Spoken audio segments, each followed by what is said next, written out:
सुप्रभात। मैं जगेंद्र राणा। प्रारब्ध और पुरुषार्थ, यह हमारी आज की आध्यात्मिक चर्चा का विषय। प्रारब्ध और पुरुषार्थ, चार तरह के कार्य हैं मनुष्य जीवन में। चार पुरुषार्थ हैं: धर्म, अर्थ, काम और मोक्ष।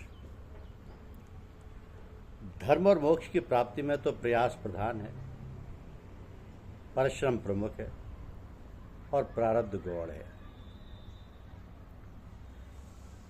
धर्म और मोक्ष की प्राप्ति में प्रयास प्रधान है, परिश्रम प्रमुख है और प्रारब्ध गौण है। तो धर्म और मोक्ष को पाने में पुरुषार्थ नंबर 1 पर होता है और प्रारब्ध या भाग्य नंबर 2 पर होता है।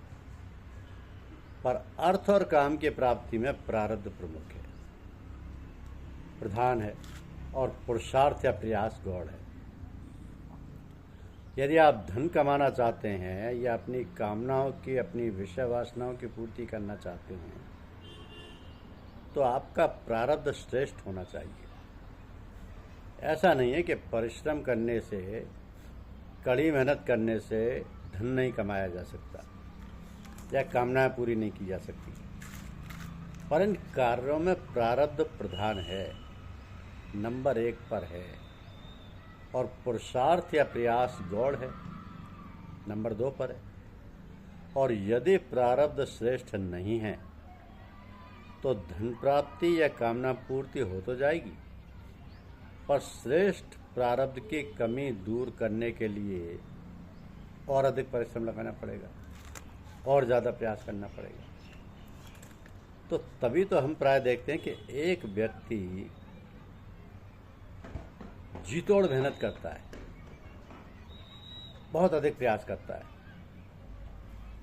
फिर भी वो अधिक धन नहीं कमा पाता, अपनी कामनाओं की पूर्ति नहीं कर पाता, जबकि दूसरा व्यक्ति जरा सा ही प्रयास करता है, उसके ऊपर धन की बारिश हो जाती है, उसकी सब कामनाएं पूरी हो जाती हैं। इस दूसरे व्यक्ति का प्रारब्ध उस पहले व्यक्ति से श्रेष्ठ है। और ये भी समझ लेना कि प्रारब्ध भी हमारे पूर्व के किए कर्मों से ही बनता है।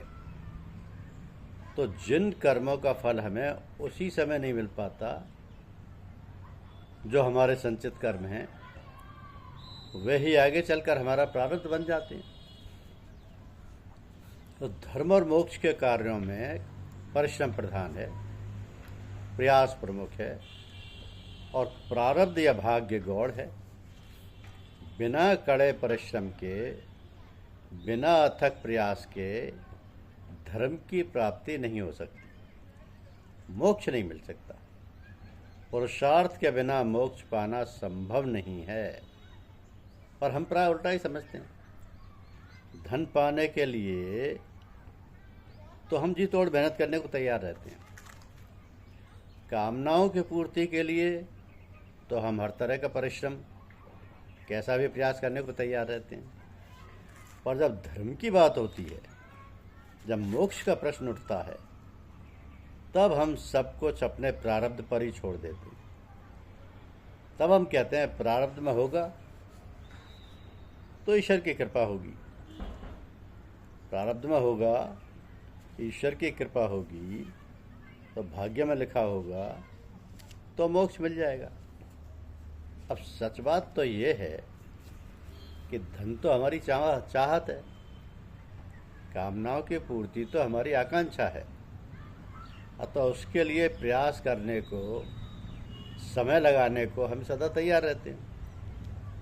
और मोक्ष हम चाहते ही नहीं, धर्म में हमारी आंतरिक रुचि है ही नहीं, अतः उसे हम भाग्य पर, प्रारब्ध पर, ईश कृपा पर छोड़ देते हैं। मिल जाए तो ठीक, ना मिले तो कोई हर्ज नहीं।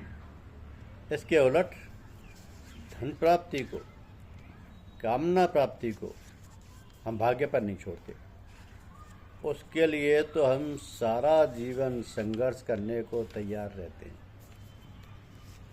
ये हमारी मनुष्य की प्रवृत्ति है। अब जैसे जब हम लोग कहीं जाना चाहते हैं तो सोचते हैं क्या क्या सामान रास्ते के लिए चाहिए, क्या क्या तैयारी करनी है। आने की शहादत है जाना, पर जाने से क्या घबराना, आया है तो जाना भी है। Death is as sure as anything. तो जब हमें मालूम है कि जाना है तो उसकी तैयारी करें। जब आखिरी वक्त आए तो हमारी क्या गति होती है? अंतमति सो गति। ये निश्चित है, जाना है। कब जाना है, किस वक्त जाना है, ये ज्ञात नहीं है। तो इसकी तैयारी करें। क्या तैयारी करें? अंत समय कैसे विचार, कैसी बुद्धि हो, कोशिश करें कि हम अपनी धारणा बनाएं, उसकी याद करें।